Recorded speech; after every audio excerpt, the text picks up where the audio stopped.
الأمريكي الجديد كيف هذه يعني صار لها هذه يعني هذه شراكة عندها سنوات. ما نحتاج نكررها. المغرب أول دولة اعترفت بالولايات المتحدة في 1777. أول رسالة تلقاها الولايات المتحدة للدعم كانت من السلطان محمد الثالث. فالمغرب، وهذا كل الرؤساء الأمريكيين يرددون عليه، أن دولة أجنبية اعترفت بالولايات المتحدة هي المغرب. أول اتفاق للولايات المتحدة مع أي دولة في العالم هي مع المملكة المغربية.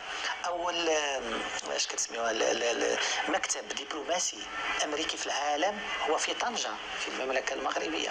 فالعلاقات، وهذه العلاقات تطورت وهذه الشراكة تقوت، وبالتالي فمكونات هذه الشراكة السياسية الاقتصادية الأمنية العسكرية الإنسانية كتعطيها دائما طابع الاستمرارية.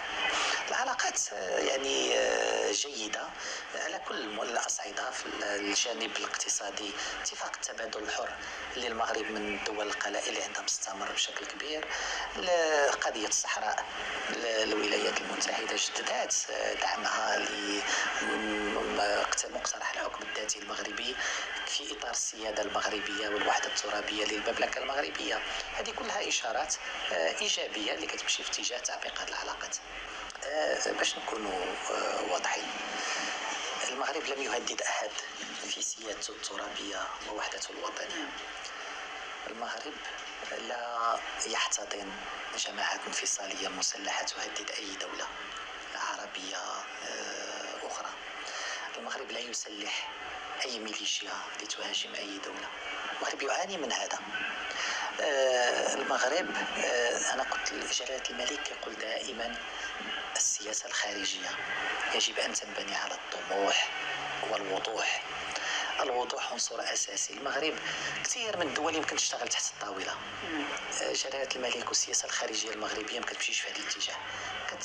يعني إذا كان المغرب يعزز تعاونه العسكري مع شركاء مختلفين لهدف المغرب، الآن هناك ميليشيا مسلحة تعلن يوميا بأنها في حرب ضد المغرب وتضرب مواقع مغربية. من فين كاينه هذه الميليشيا؟ نترك لك انت تشوفي فين اين هي موجوده.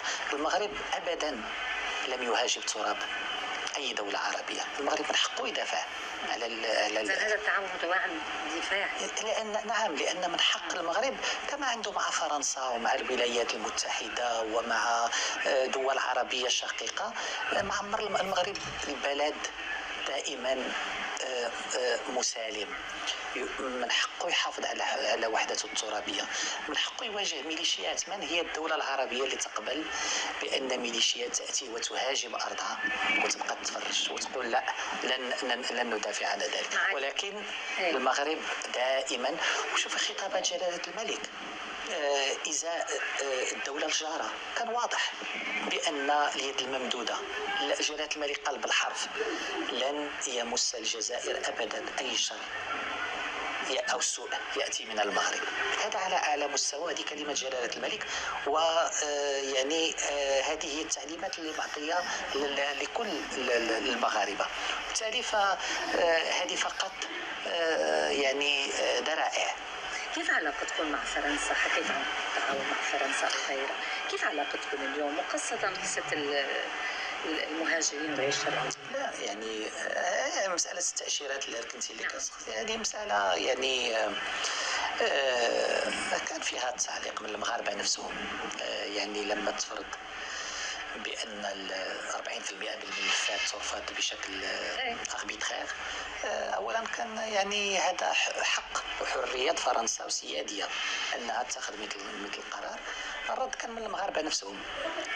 باقي الوضع مازال معلقا. شكرا. طيب علاقتكم بالإدارة الأمريكية الجديدة كيف؟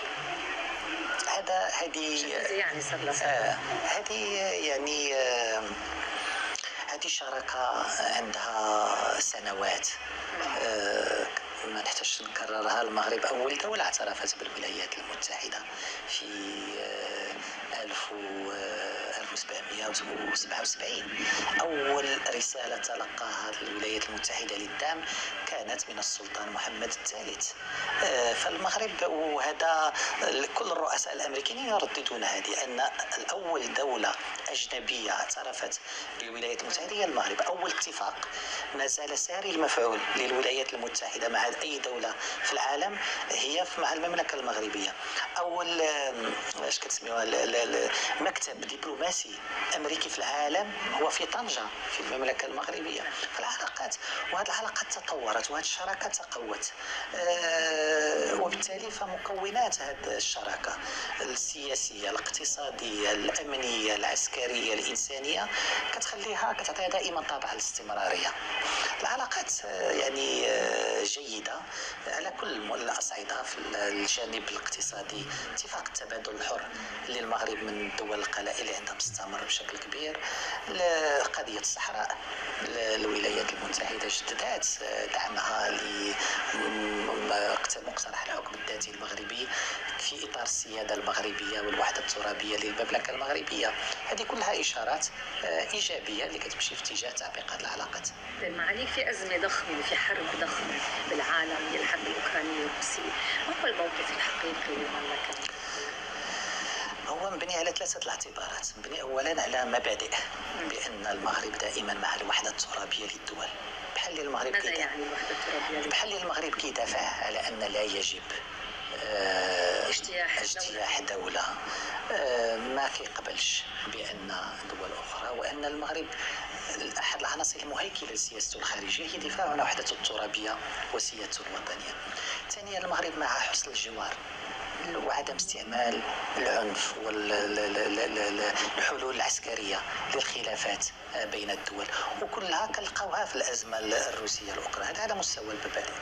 ثانيا المغرب عنده علاقات متميزة مع الطرفين.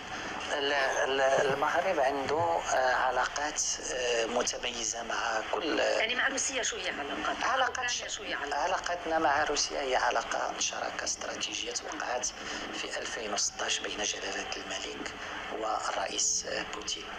المغرب هو ثاني شريك تجاري لروسيا في إفريقيا، والمغرب يعني عنده علاقات قديمة مع روسيا. المغرب كذلك عنده مبادئ اللي مطروحة على في هذا الإطار هذا. المغرب كذلك مع أخذ بعين الاعتبار تداعيات هذه الأزمة. هذا الصراع يمكن عنده سياقه، ولكن آثاره كتوصلنا من أزمة طاقية وأزمة غذائية وتوترات واستقطابات. فالمغرب كذلك يأخذ بعين الاعتبار باش يقول بأن هذه أمور يجب أن تؤخذ بعين الاعتبار، بأن دولنا ما خصهاش تعاني من آثار صراع حرب اللي عندها سياق